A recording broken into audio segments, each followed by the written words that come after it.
সর্বজনীন পেনশন ব্যবস্থা প্রত্যয় স্কিম বাতিলের দাবিতে আজও কর্মবিরতি পালন করেছেন ঢাকা বিশ্ববিদ্যালয়ের শিক্ষকরা।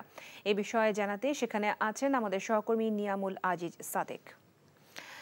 সাদেক, কর্মবিরতি কি শুরু হয়েছে কিনা এবং আজকের পরিস্থিতি নিয়ে কি তথ্য আছে আপনার কাছে?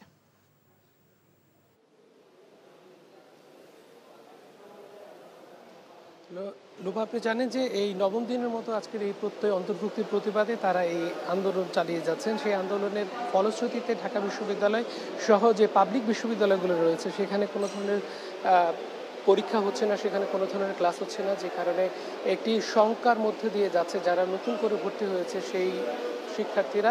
এখন জন্ম সনদ দিয়ে খোলো বিকাশ স্টুডেন্ট অ্যাকাউন্ট, নিজের বিকাশ নিজে কর। একই সাথে এখানে যে শিক্ষকরা রয়েছে, বিশেষ করে শিক্ষক যে আন্দোলনটি যারা পরিচালনা করছে সেখানে নিজামুল হক ভূঁইয়া তিনি প্রধান, তিনি সভাপতি হিসেবে দায়িত্ব পালন করছেন। তার সাথে কিছুক্ষণ আগে কথা হয়েছিল। তারা কিছুক্ষণ আগে বলেছেন যে সরকারের সাথে তারা বেশ কয়েকবার আলোচনা করেছেন, তাদেরকে একটি আলোচনার মাধ্যমে যৌক্তিক সমাধানের যে পথ সেই পথ দেখানোর কথা বলা হয়েছে।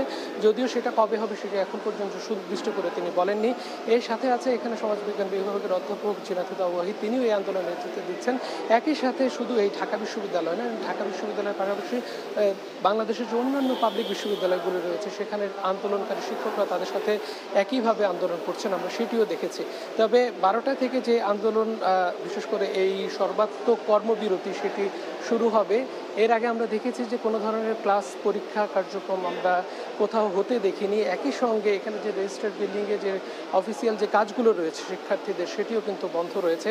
কারণ শ্রমিকরাও কিছুক্ষণ আগে তাদের দাবিতে, বিশেষ করে কর্মচারী যারা রয়েছে তাদের দাবিতে তারা এখানে বিক্ষোভ করছে।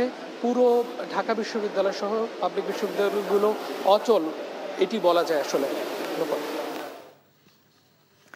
জানছিলাম শিক্ষকদের কর্মবিরতির খবর।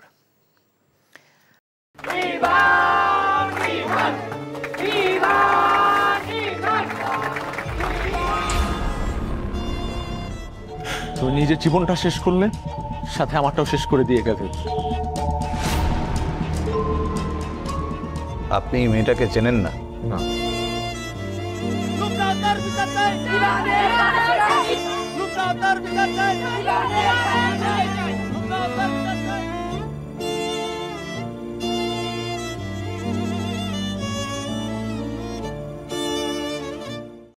এখন জন্ম সনদ দিয়ে খোলো বিকাশ স্টুডেন্ট অ্যাকাউন্ট, নিজের বিকাশ নিজে কর।